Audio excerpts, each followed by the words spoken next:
So hello दोस्तों, welcome back. दोस्तों आज एक काफ़ी इम्पोर्टेंट न्यूज़ लेके आया हूँ। न्यूज़ है टैनफैक इंडस्ट्रीज़ के रिलेटेड। और ये न्यूज़ के चलते टैनफैक इंडस्ट्रीज़ को आने वाले टाइम में बहुत बड़ा बिजनेस मिलने वाला है। और ये बिज़नेस इस तरीके का होगा कि पूरे इंडिया में ये प्रोडक्ट जो है वो कोई भी कंपनी नहीं बनाती है। तो कंपनी के प्रोडक्ट के लिए बहुत सारा डिमांड आने वाला है और इसके चलते कंपनी का बिज़नेस जो है बहुत बड़ा बनने वाला है। एंड आपको पता है बिज़नेस अगर बड़ा बनता है तो फिर कंपनी के शेयर प्राइस को उसका बहुत ही बड़ा फ़ायदा मिलता है। तो देखो दोस्तों, ये वीडियो में मैं आपको न्यूज़ क्या है इसके बारे में डिटेल में जानकारी देने वाला हूँ। साथ ही साथ कुछ बहुत ही ज़्यादा इंपॉर्टेंट पॉइंट्स मैं आपको बताने वाला हूँ। तो मैं आपको ये रिक्वेस्ट करूँगा कि प्लीज़ वीडियो को एंड तक ज़रूर देखिए एंड पूरा डिटेल में समझिए जो कुछ भी मैं कहने जा रहा हूँ। तो चलिए दोस्तों शुरुआत करते हैं। देखो दोस्तों, कंपनी का नाम है टैनफैक इंडस्ट्रीज़ लिमिटेड। पहले कंपनी के बारे में जान लेते हैं। तो ये एक जॉइंट वेंचर है between Anupam Rasayan India limited and TIDCO government of Tamil Nadu. Establish in 1985, located in SIPCOT Cuddalore Tamil Nadu. ठीक है। मेजर प्रोडक्ट्स क्या है कंपनी के? एनहाइड्रोस हाइड्रोफ्लोरिक एसिड, जिसे शॉर्ट फॉर्म AHF भी बोलते हैं, sulphuric acid, oleum, aluminium fluoride, potassium fluoride, boron trifluoride. ठीक है। तो known for international safety standards and a strong presence in fluorine chemistry. तो ये हुआ कंपनी का इंट्रोडक्शन। अब देखो दोस्तों, न्यूज़ क्या है। तो कंपनी ने रिसेंटली एक नया प्रोडक्ट बनाने का सोचा है एंड बनाने के लिए जो प्लांट की ज़रूरत होती है वो प्लांट भी कंपनी ने डाल चुकी है। एंड ऑल्सो कंपनी ने सारी टेस्टिंग वगैरह सब कंप्लीशन हो चुका है। तो ये प्रोडक्ट क्या है दोस्तों? Solar grade DHF plant commission किया है कंपनी ने। टैनफैक ने 5000 टन पर एनम कैपेसिटी का solar grade dilute hydrofluoric acid plant successfully commission किया है। ये इंडिया का पहला सोलर ग्रेड DHF प्लांट है। A milestone moment for Indian chemical and renewable industry. ठीक है। ट्रायल प्रोडक्शन अप्रूवल मिल गया है from one of India's major solar energy producer, confirms global level product quality. देखो दोस्तों, ये जो प्रोडक्ट है सोलर ग्रेड DHF, जिसका full form dilute hydrofluoric acid है।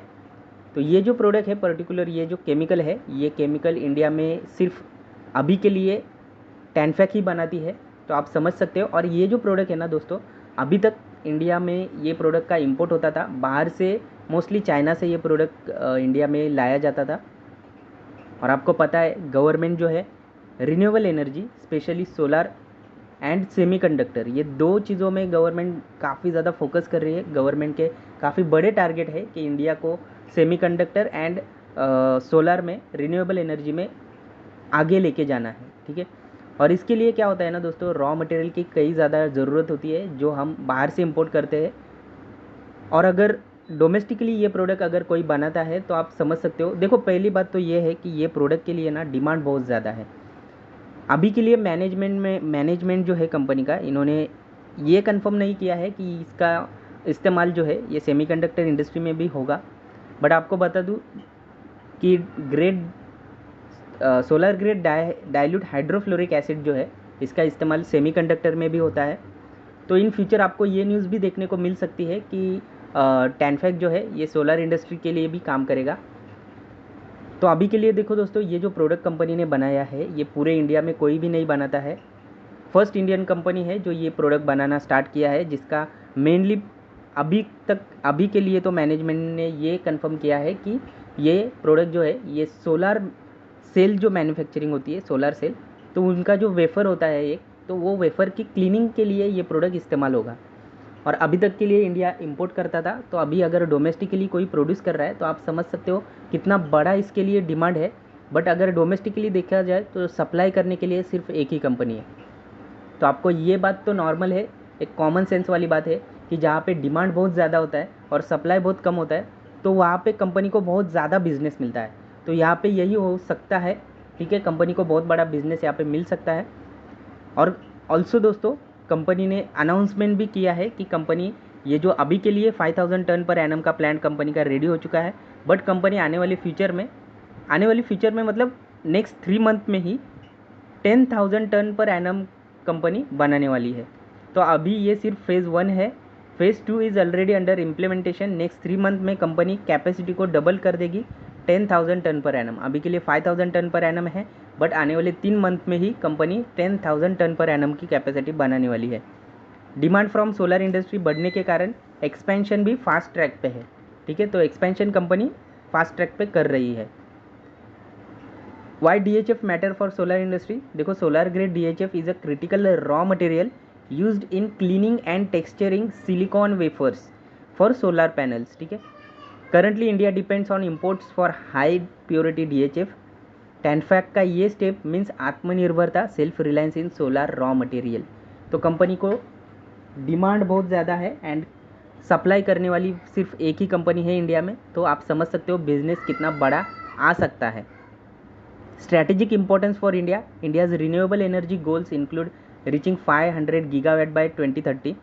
For that, a reliable domestic chemical ecosystem is necessary, and Tanfac DHF plant will support solar panel manufacturers, reduce import dependency, add to India's clean tech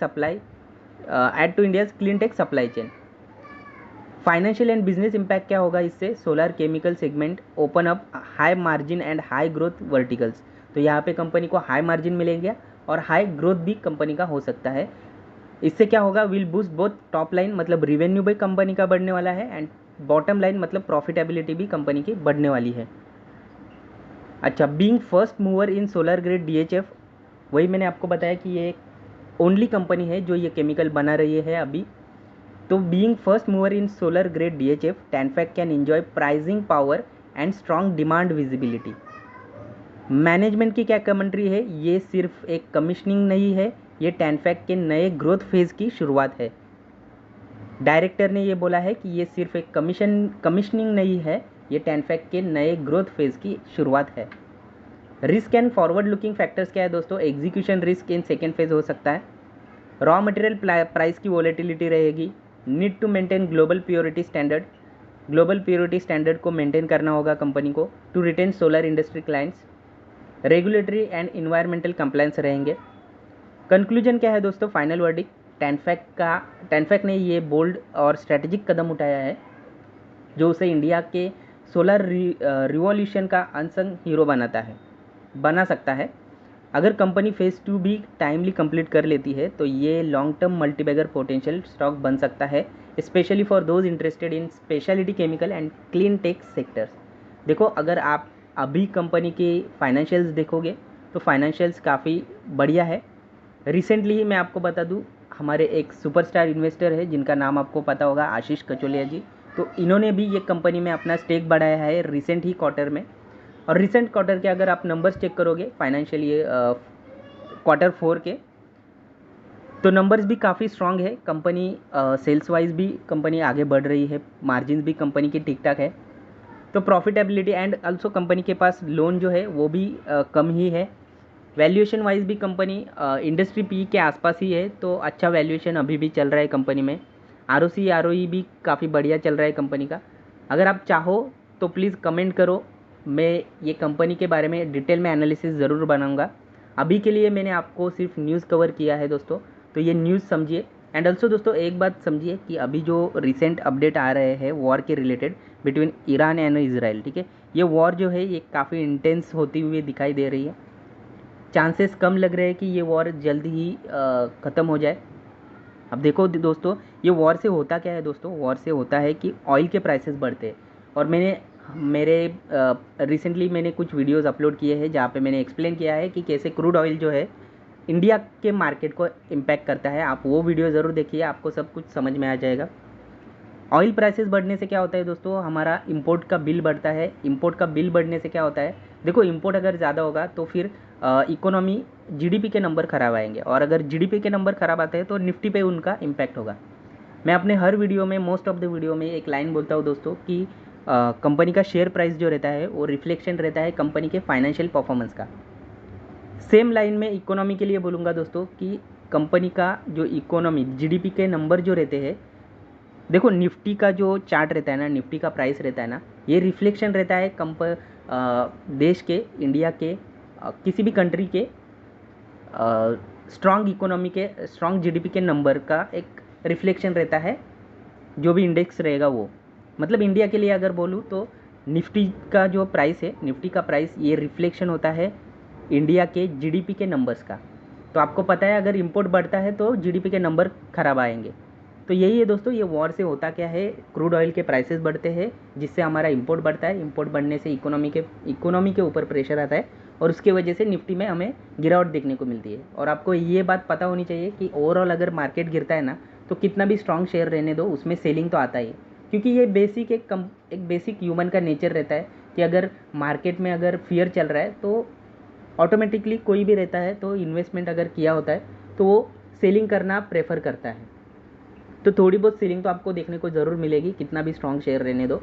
तो यही है दोस्तों, अगर आप investment करना चाहते हो तो प्लीज़ बी केयरफुल, क्योंकि आने वाला समय निफ्टी के लिए थोड़ा मुश्किल हो सकता है। ठीक है, तो बस दोस्तों ये वीडियो में इतना ही था। आई होप कि ये वीडियो आपको वैल्यूएबल लगा हो। अगर वैल्यूएबल लगा हो तो प्लीज़ दोस्तों लाइक शेयर एंड सब्सक्राइब करिए। और एक बात दोस्तों, आपके सपोर्ट की बहुत ज़्यादा ज़रूरत है दोस्तों। चैनल का रीच तभी बढ़ सकता है जब आपका सपोर्ट हो। आपका सपोर्ट मतलब क्या, वीडियो अगर अच्छा लगता है तो प्लीज़ लाइक किया करो, कमेंट किया करो, कुछ भी कमेंट करो। आपका अगर कुछ डाउट रहेगा वो भी कमेंट किया करो, बट कमेंट किया करो एंड शेयर किया करो दोस्तों, ताकि एंड शेयर करने के साथ साथ सब्सक्राइब भी किया करो, क्योंकि मैं बहुत देखता हूँ कि बहुत सारे लोग देखते हैं बट सब्सक्राइब नहीं करते। देखो दोस्तों, अगर आपको इसी तरीके के इम्पोर्टेंट अपडेट टाइमली अगर चाहिए तो प्लीज़ चैनल को सब्सक्राइब करिए। तो बस दोस्तों ये वीडियो में इतना ही था, मिलते हैं अगले वीडियो में, तब तक के लिए goodbye and happy investing.